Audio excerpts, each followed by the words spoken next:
महंगाई का चारों तरफ से हमला, बिजली, घी, ऑयल, आटा सब से पहले नजर डालते हैं अब तक की बुलेटिन। सियालकोट में मोहतरमा फिरदौस आशिक एवान रमजान मुबारक के महीने में नेकी का काम जारी रखे हुए हैं, जहां इन्होंने गरीब लोगों के लिए राशन का इंतजाम किया।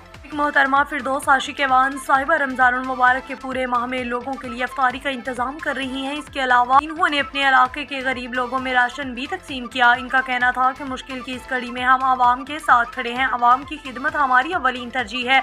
मोहतरमा डॉक्टर फिरदौस आशिक एवान डेरे बेचक में मुश्किल की इस घड़ी में अपने हल्के के गरीब और नादार लोगों की मदद के लिए हरदम कोशां हैं। मोहतरमा डॉक्टर फिरदौस आशिक एवान की जानिब से NA-72 के मुख्तलिफ गाँव में राशन तकसीम का सिलसिला जारी। इन्होंने अपने इलाके में सैयदपुर, पिंडी, पंजोड़ा, जहूरा, कोटली, सैयद अमीर, रामूचक, झाई, जंग मोड़ से आई हुई खवातीन में राशन तकसीम किया। इनका मजीद कहना था कि मेरा काम गरीब और नादार लोगों की मदद करना है।